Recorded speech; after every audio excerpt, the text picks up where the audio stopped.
ಅಹಮದ್ಗೆ ಬೇಕೇ ಬೇಕು, ಬೇಕೇ ಬೇಕು.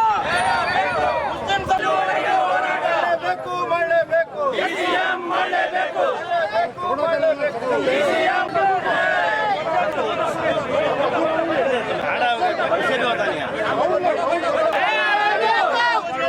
ಬೇಕೇ ಬೇಕು, ಬೇಕೇ ಬೇಕು. ಜಮೀರ್ ಅಹಮದ್ಗೆ, ಜಮೀರ್ ಅಹಮದ್ಗೆ ಬೇಕೇ ಬೇಕು, ಬೇಕೇ ಬೇಕು, ಬೇಕೇ ಬೇಕು. ಹೋರಾಟ ಮಾಡಲೇಬೇಕು, ಮಾಡಲೇಬೇಕು. ದಾವಣಗೆರೆ ಜಿಲ್ಲೆ ಚನ್ನಗಿರಿ ತಾಲೂಕು ರೇವಿಲ್ಚಿ ಗ್ರಾಮದಲ್ಲಿ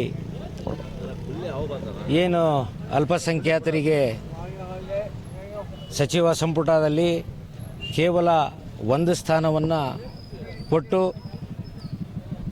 ಅನ್ಯಾಯ ಮಾಡಿದ್ದಾರೆ ಅಂಥೇಳಿ ಇವತ್ತೆಲ್ಲರ ಭಾವನೆ. ಇಡೀ ಕರ್ನಾಟಕ ರಾಜ್ಯದಲ್ಲಿ ಇವತ್ತು ಜನ ಅಲ್ಪಸಂಖ್ಯಾತರು. ಕಾರಣ ಇಷ್ಟೇ, ಜಮೀರ್ ಅಹಮದ್ ಖಾನ್ರವರು ಈ ರಾಜ್ಯದ ಅಲ್ಪಸಂಖ್ಯಾತ ಪ್ರಭಾವಿ ನಾಯಕರು. ಹೆಂಗಾಗ್ತಾರಂದರೆ ಇಡೀ ಅಲ್ಪಸಂಖ್ಯಾತ ಸಮುದಾಯವನ್ನು ಏನು ಹಿಂದುಳಿದಿದ್ರು ಅವರನ್ನು ಮೇಲೆತ್ತುವಂಥ ಕೆಲಸವನ್ನು ಈ ರಾಜ್ಯದಲ್ಲಿ ಅನೇಕ ಕಾರ್ಯಕ್ರಮಗಳನ್ನು ಕೊಟ್ಟಿದ್ದಾರೆ. ಫಾರ್ ಎಕ್ಸಾಂಪಲ್ ಬಡ ಕುಟುಂಬಗಳಿಗೆ ಒಂದು ಆಸರೆ ಆಗುವಂಥ ವಸತಿ ಮಂತ್ರಿಯಾಗಿ ಯಶಸ್ವಿಯಾಗಿ ಅವತ್ತು ಅವರು ಬಡ ಜನತೆಗೆ ಆಶ್ರಯವನ್ನು ಕೊಡುವಂಥ ಕೆಲಸವನ್ನು ಕೂಡ ಇವತ್ತು ಮಾಡಿದ್ದಾರೆ.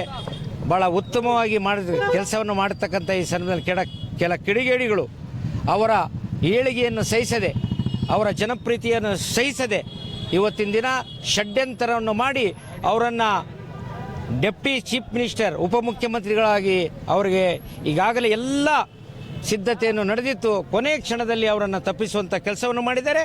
ಮುಂದಿನ ದಿನಗಳಲ್ಲಿ ಅಲ್ಪಸಂಖ್ಯಾತರು ಈ ರಾಜ್ಯದಲ್ಲಿ ಅವರ ಬೆನ್ನಿಗೆ ನಿಂತು ಅವರು ತಗೊಳ್ಳುವ ತೀರ್ಮಾನಕ್ಕೆ ಬದ್ಧರಾಗಿರ್ತಾರೆ. ಆದ ಕಾರಣ ನಾವು ಕಾಂಗ್ರೆಸ್ ಪಕ್ಷದ ಹೈಕಮಾಂಡ್ ಮತ್ತು ಸನ್ಮಾನ್ಯ ಶ್ರೀ ಜನಪ್ರಿಯ ಮಾಜಿ ಮುಖ್ಯಮಂತ್ರಿಗಳಾದ ಸಿದ್ದರಾಮಯ್ಯ ಸಾಹೇಬರಲ್ಲಿ ಕೈ ಜೋಡಿಸಿ ಮಾಡಿದ್ವಿ. ಕಾರಣ ಇಷ್ಟೇ, ಅವರು ಬರೀ ಕರ್ನಾಟಕ ರಾಜ್ಯದೇ ಅಲ್ಲ, ಜಮೀರ್ ಅಹಮದ್ ಖಾನ್ರವರು ನೆರೆ ರಾಜ್ಯಗಳಲ್ಲೂ ಹೋಗಿ ತಮ್ಮ ಪ್ರಭಾವವನ್ನು ಬೀರಿ ಕಾಂಗ್ರೆಸ್ ಸರ್ಕಾರವನ್ನು ಸ್ಥಾಪನೆ ಮಾಡುವಂಥ ಕೆಲಸವನ್ನು ಇವತ್ತು ಮಾಡಿದ್ದಾರೆ ಅನ್ನತಕ್ಕಂಥದ್ದು ನಾವೆಲ್ಲ ತಿಳ್ಕೊಳ್ಬೇಕಾಗ್ತದೆ. ಆದ್ದರಿಂದ ಅವರ ಶಕ್ತಿಯ ಈ ಅಲ್ಪಸಂಖ್ಯಾತ ಸಮುದಾಯದ ಶಕ್ತಿಯ ಪರೀಕ್ಷೆ ಮಾಡಬೇಡಿ, ದಯಮಾಡಿ ಪರೀಕ್ಷೆ ಮಾಡಬೇಡಿ.